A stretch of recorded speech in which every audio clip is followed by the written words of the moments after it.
ನಮಸ್ಕಾರ.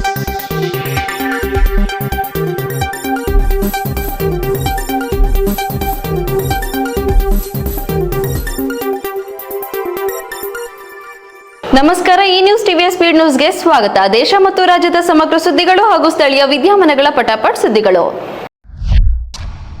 ಮಧ್ಯಪ್ರದೇಶ ಹೈಕೋರ್ಟ್ ಭೋಜಶಾಲೆ ಸಂಕೀರ್ಣವನ್ನ ಸರಸ್ವತಿ ದೇವಿಗೆ ಅರ್ಪಿತವಾದ ದೇವಸ್ಥಾನವೆಂದು ಘೋಷಿಸಿದ ಹಿನ್ನೆಲೆ ಧಾರ್ನಲ್ಲಿ ಭಕ್ತರು ವಿಶೇಷ ಪೂಜೆ ಹಾಗೂ ಆರತಿ ಸಲ್ಲಿಸಿದ್ರು.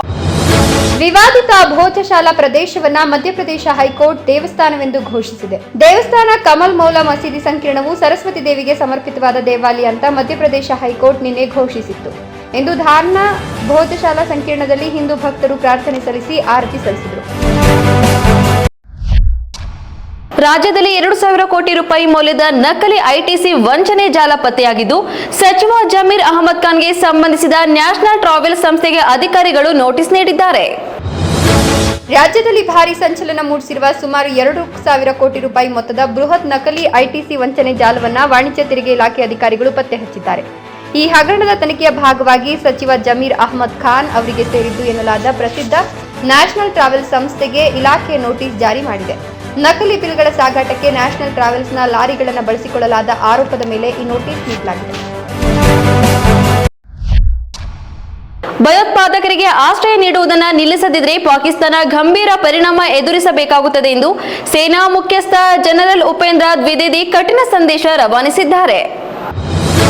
ಪಾಕಿಸ್ತಾನ ಪ್ರಾಯೋಜಿತ ಭಯೋತ್ಪಾದನೆಗೆ ಸಂಬಂಧಿಸಿದಂತೆ ಭಾರತೀಯ ಸೇನಾ ಮುಖ್ಯಸ್ಥ ಜನರಲ್ ಉಪೇಂದ್ರ ದ್ವಿವೇದಿ ನೆರೆ ರಾಷ್ಟ್ರಕ್ಕೆ ಅತ್ಯಂತ ಕಠಿಣ ಸಂದೇಶ ರವಾನಿಸಿದ್ದಾರೆ. ದೆಹಲಿಯಲ್ಲಿ ನಡೆದ ಸೇನಾ ಸಂವಾದ ಕಾರ್ಯಕ್ರಮದಲ್ಲಿ ಮಾತನಾಡಿದ ಅವರು, ಪಾಕಿಸ್ತಾನವು ತನ್ನ ನೆಲದಲ್ಲಿ ಭಯೋತ್ಪಾದಕರಿಗೆ ಆಶ್ರಯ ನೀಡುವುದನ್ನು ಮತ್ತು ಭಾರತದ ವಿರುದ್ಧ ಸಂಚು ರೂಪಿಸುವುದನ್ನು ಮುಂದುವರಿಸುವ ಮುನ್ನ ಜಗತ್ತಿನ ಭೂಪಟ ಮತ್ತು ಇತಿಹಾಸದ ಭಾಗವಾಗಿ ಉಳಿಯಬೇಕೇ ಅಥವಾ ಬೇಡವೇ ಎನ್ನುವುದನ್ನು ನಿರ್ಧರಿಸಿಕೊಳ್ಳಲಿ ಅಂತ ಖಡಕ್ ಆಗಿ ಎಚ್ಚರಿಕೆ ನೀಡಿದ್ದಾರೆ. ಸದಾ ಸೈನಿಕರನ್ನ ಪ್ರಚೋದಿಸುವ ಹಾಗೂ ಗಡಿಯಲ್ಲಿ ಉಗ್ರರನ್ನ ನುಸುಳುವ ಪಾಕಿಸ್ತಾನದ ಕುತಂತ್ರಕ್ಕೆ ಭಾರತ ಇನ್ನು ಮುಂದೆ ಮೌನವಾಗಿ ಕೂರೋದಿಲ್ಲ, ಬದಲಿಗೆ ಅತ್ಯಂತ ಪ್ರಖರ ಪ್ರತ್ಯುತ್ತರ ನೀಡಲಿದೆ ಅಂತ ಸೇನಾ ಮುಖ್ಯಸ್ಥರು ಸ್ಪಷ್ಟಪಡಿಸಿದ್ದಾರೆ. ಕೊಪ್ಪಳದ ಮುನಿರಾಬಾದ್ ಟಿಬಿ ಡ್ಯಾಂ ಬಳಿ ಟ್ರ್ಯಾಕ್ಟರ್ಗೆ ಕ್ಯಾಂಟರ್ ಡಿಕ್ಕಿ ಹೊಡೆದು ಮಗು ಸೇರಿ 6 ಮಂದಿ ಮೃತಪಟ್ಟಿದ್ದು 10ಕ್ಕೂ ಹೆಚ್ಚು ಜನ ಗಾಯಗೊಂಡಿದ್ದಾರೆ. ಕೊಪ್ಪಳದ ಮುನಿರಾಬಾದ್ ಟಿಬಿ ಡ್ಯಾಂ ಬಳಿ ಭೀಕರ ರಸ್ತೆ ಅಪಘಾತ. ಹುಲಿಗೆಮ್ಮದೇವಿ ಜಾತ್ರೆಗೆ ತೆರಳುತ್ತಿದ್ದ ಟ್ರ್ಯಾಕ್ಟರ್ಗೆ ಕ್ಯಾಂಟರ್ ಡಿಕ್ಕಿ ಹೊಡೆದಿದ್ದು ಸೇತುವೆಯಿಂದ ಟ್ರ್ಯಾಕ್ಟರ್ ಕೆಳಗೆ ಬಿದ್ದು ಮಗು ಸೇರಿ 6 ಮಂದಿ ಸ್ಥಳದಲ್ಲೇ ಸಾವನ್ನಪ್ಪಿದ್ದಾರೆ. ಇನ್ನು 10ಕ್ಕೂ ಹೆಚ್ಚು ಜನರಿಗೆ ಗಾಯಗಳಾಗಿದ್ದು ಹೊಸಪೇಟೆ ಮತ್ತು ಕೊಪ್ಪಳ ಆಸ್ಪತ್ರೆಗೆ ರವಾನೆ ಮಾಡಲಾಗಿದೆ. ಇನ್ನು ಮೃತರ ಕುಟುಂಬಗಳಿಗೆ ತಲಾ 5 ಲಕ್ಷ ರೂಪಾಯಿಯನ್ನ ಸಿಎಂ ಘೋಷಿಸಿದ್ದು, ಸಂಡೂರು ಹಾಗೂ ಕೂಡ್ಲಿಗಿ ತಾಲೂಕಿನ ನಿವಾಸಿಗಳ ದುರ್ಮರಣಕ್ಕೆ ಇದೀಗ ರಾಜ್ಯಾದ್ಯಂತ ಸಂತಾಪ ವ್ಯಕ್ತವಾಗುತ್ತಿದೆ. ಪ್ರಶ್ನೆ ಪತ್ರಿಕೆ ಸೋರಿಕೆ ಹಿನ್ನೆಲೆ ನೀಟ್ ಪರೀಕ್ಷೆ ರದ್ದಾದ ಬೆನ್ನಲ್ಲೇ ರಾಜಸ್ಥಾನದಲ್ಲಿ 22 ವರ್ಷದ ನೀಟ್ ಆಕಾಂಕ್ಷಿ ಆತ್ಮಹತ್ಯೆ ಮಾಡಿಕೊಂಡ ಘಟನೆ ಆತಂಕ ಮೂಡಿಸಿದೆ. ಮೇ ಮೊದಲ ವಾರದಲ್ಲಿ ನಡೆದಿದ್ದ ನೀಟ್ ಪರೀಕ್ಷೆಯನ್ನು ರದ್ದುಗೊಳಿಸಲಾಗಿದೆ. ಪ್ರಶ್ನೆ ಪತ್ರಿಕೆ ಸೋರಿಕೆಯಾದ ಹಿನ್ನೆಲೆಯಲ್ಲಿ ಈ ಪರೀಕ್ಷೆಯನ್ನು ರದ್ದುಗೊಳಿಸಿ ರಾಷ್ಟ್ರೀಯ ಪರೀಕ್ಷಾ ಸಂಸ್ಥೆ ಆದೇಶ ಹೊರಡಿಸಿದೆ.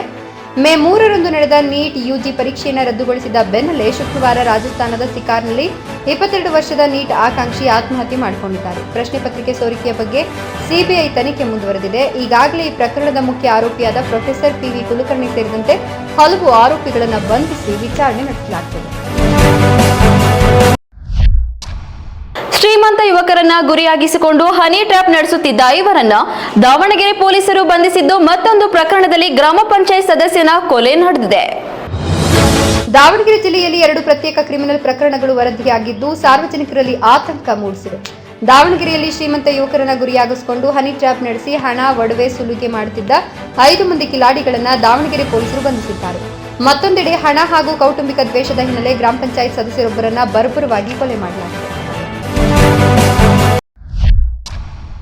ಮೇ 17ರಂದು ತಾಂತ್ರಿಕ ನಿರ್ವಹಣಾ ಕಾಮಗಾರಿಯ ಹಿನ್ನೆಲೆ ಹೊಸಹಳ್ಳಿ ಕಬ್ಬನ್ ಪಾರ್ಕ್ ನಡುವೆ 2 ಗಂಟೆಗಳ ಕಾಲ ನಮ್ಮ ಮೆಟ್ರೋ ಸಂಚಾರದಲ್ಲಿ ವ್ಯತ್ಯಯ ಉಂಟಾಗಿದೆ. ಬೆಂಗಳೂರು ನಗರದ ನಮ್ಮ ಮೆಟ್ರೋ ನೇರಳೆ ಮಾರ್ಗದಲ್ಲಿ ಮೇ 17ರ ಭಾನುವಾರದಂದು ಅತ್ಯಗತ್ಯ ತಾಂತ್ರಿಕ ನಿರ್ವಹಣಾ ಕಾಮಗಾರಿಯನ್ನು ಹಮ್ಮಿಕೊಳ್ಳಲಾಗಿದೆ. ಈ ಹಿನ್ನೆಲೆಯಲ್ಲಿ ಹೊಸಹಳ್ಳಿ ಕಬ್ಬನ್ ಪಾರ್ಕ್ ನಿಲ್ದಾಣಗಳ ನಡುವೆ ಬೆಳಗ್ಗೆ 7 ಗಂಟೆಯಿಂದ 9 ಗಂಟೆಯವರೆಗೂ ಒಟ್ಟು 2 ಗಂಟೆಗಳ ಅವಧಿಗೆ ರೈಲು ಸಂಚಾರದಲ್ಲಿ ಭಾಗಶಃ ವ್ಯತ್ಯಯ ಉಂಟಾಗಲಿದೆ ಅಂತ ಬೆಂಗಳೂರು ಮೆಟ್ರೋ ರೈಲು ನಿಗಮ ಪ್ರಕಟಣೆಯಲ್ಲಿ ತಿಳಿಸಿದೆ. ಪುಣೆಯ ರೆಸ್ಟೋರೆಂಟ್ನಲ್ಲಿ ಕ್ಯೂಆರ್ ಕೋಡ್ ಮೂಲಕ ಆಹಾರ ಆರ್ಡರ್ ಮಾಡಿದ ಯುವತಿಯ ಮೊಬೈಲ್ ಸಂಖ್ಯೆ ಪಡೆದು ಸಿಬ್ಬಂದಿಯೊಬ್ಬ ಅಸಭ್ಯ ಸಂದೇಶ ಕಳುಹಿಸಿದ ಘಟನೆ ವೈರಲ್ ಆಗಿದೆ. ನಡೆದ ಆಘಾತಕಾರಿ ಘಟನೆಯೊಂದು ಡಿಜಿಟಲ್ ಆರ್ಡರ್ ವ್ಯವಸ್ಥೆಯಲ್ಲಿ ಗ್ರಾಹಕರ ವೈಯಕ್ತಿಕ ಮಾಹಿತಿ ಎಷ್ಟು ಸುರಕ್ಷಿತವಾಗಿದೆ ಎಂಬ ಗಂಭೀರ ಪ್ರಶ್ನೆಯನ್ನು ಮೂಡಿಸಿದೆ. ರೆಸ್ಟೋರೆಂಟ್ನ QR ಕೋಡ್ ಆಧಾರಿತ ಮೆನು ಬಳಸಿ ಊಟ ಆರ್ಡರ್ ಮಾಡಿದ್ದ ಯುವತಿಯ ಫೋನ್ ನಂಬರ್ ಪಡೆದ ಸಿಬ್ಬಂದಿ ಆಕೆಗೆ ಮಧ್ಯರಾತ್ರಿ ಅಸಭ್ಯವಾಗಿ ಮೆಸೇಜ್ ಮಾಡಿ ಕಿರುಕುಳ ನೀಡಿದ ಘಟನೆ ಬೆಳಕಿಗೆ ಬಂದಿದೆ. ಸದ್ಯ ಘಟನೆಗೆ ಸಂಬಂಧಿಸಿದ ವಿಡಿಯೋ ಸೋಷಿಯಲ್ ಮೀಡಿಯಾಗಳಲ್ಲಿ ಭಾರಿ ವೈರಲ್ ಆಗ್ತಿದೆ. ಉತ್ತರ ಕನ್ನಡ ಜಿಲ್ಲೆಯ ದಾಸನಕೊಪ್ಪದ ಕಾಳಂಗಿ ಸಹಕಾರಿ ಬ್ಯಾಂಕ್ನಲ್ಲಿ ರೈತರ ಹೆಸರಿನಲ್ಲಿ ಕೋಟ್ಯಾಂತರ ರೂಪಾಯಿ ದುರುಪಯೋಗ ಪ್ರಕರಣ ಬೆಳಕಿಗೆ ಬಂದಿದೆ. ಗ್ರಾಮೀಣ ರೈತರ ಆರ್ಥಿಕ ಪ್ರಗತಿಗೆ ಬೆಂಬಲವಾಗಿ ನಿಲ್ಲಬೇಕಾದ ಸಹಕಾರಿ ಬ್ಯಾಂಕ್ ಒಂದರಲ್ಲಿ ರೈತರ ಹೆಸರನ್ನೇ ಬಳಸಿಕೊಂಡು ಕೋಟ್ಯಾಂತರ ರೂಪಾಯಿ ಹಣ ದುರುಪಯೋಗಪಡಿಸಿಕೊಂಡಿರುವ ಆಘಾತಕಾರಿ ಹಗರಣ ಉತ್ತರ ಕನ್ನಡ ಜಿಲ್ಲೆಯ ಶಿರಸಿ ತಾಲೂಕಿನ ದಾಸನಕೊಪ್ಪದಲ್ಲಿ ಬೆಳಕಿಗೆ ಬಂದಿದೆ. ದಾಸನಕೊಪ್ಪದ ಕಾಳಂಗಿ ಸಹಕಾರಿ ಬ್ಯಾಂಕ್ನಲ್ಲಿ ಬೃಹತ್ ಗೋಲ್ಮಾಲ್ ನಡೆದಿದ್ದು, ವಂಚನೆಗೊಳಗಾದ ರೈತರು ಮತ್ತು ಷೇರುದಾರರು ಬ್ಯಾಂಕ್ಗೆ ಮುತ್ತಿಗೆ ಹಾಕಿ ಅನಿರ್ದಿಷ್ಟಾವಧಿ ಪ್ರತಿಭಟನೆ ಆರಂಭಿಸಿದ್ದಾರೆ. ಜಾಗತಿಕ ಬಿಕ್ಕಟ್ಟಿನ ನಡುವೆಯೂ ಭಾರತದಲ್ಲಿ ತೈಲ ಬೆಲೆ ಕೇವಲ 3.2% ಮಾತ್ರ ಹೆಚ್ಚಿಸಲಾಗಿದೆ ಎಂದು ಕೇಂದ್ರ ಸಚಿವ ಪ್ರಹ್ಲಾದ್ ಜೋಶಿ ತಿಳಿಸಿದ್ದಾರೆ.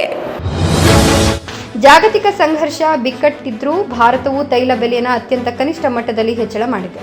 ಬೇರೆ ಬೇರೆ ರಾಷ್ಟ್ರಗಳಲ್ಲಿ 20% ರಿಂದ 45% ಏರಿಕೆ ಕಂಡಿದ್ರೆ ನಮ್ಮ ದೇಶದಲ್ಲಿ ಕೇವಲ 3.2% ಮಾತ್ರವೇ ಹೆಚ್ಚಿಸಿದೆ ಅಂತ ಕೇಂದ್ರ ಗ್ರಾಹಕ ವ್ಯವಹಾರ ಸಚಿವ ಪ್ರಹ್ಲಾದ್ ಜೋಶಿ ಸ್ಪಷ್ಟಪಡಿಸಿದ್ದಾರೆ. ಪೆಟ್ರೋಲ್ ಹಾಗೂ ಡೀಸೆಲ್ ಬೆಲೆ ₹3 ಏರಿಕೆ ಬೆನ್ನಲ್ಲೇ ಕೇಂದ್ರ ಸರ್ಕಾರದ ವಿರುದ್ಧ ಪ್ರತಿಪಕ್ಷಗಳು ಮುಗಿಬಿದ್ದಿವೆ. ಈ ಹಿನ್ನೆಲೆಯಲ್ಲಿ ಪ್ರಹ್ಲಾದ್ ಜೋಶಿ ಅಂಕಿಅಂಶ ಸಮೇತ ಸ್ಪಷ್ಟನೆ ನೀಡಿದ್ದಾರೆ. ಈ ನ್ಯೂಸ್ ಟಿವಿಯ ಸ್ಪೀಡ್ ನ್ಯೂಸ್ ಜೊತೆಗೆ ತಪ್ಪದೆ ವೀಕ್ಷಿಸಿ. ಈ ನ್ಯೂಸ್ ಟಿವಿಯ ಮುಖ್ಯ ಸಂಚಿಕೆ ರಾತ್ರಿ 8:30ಕ್ಕೆ.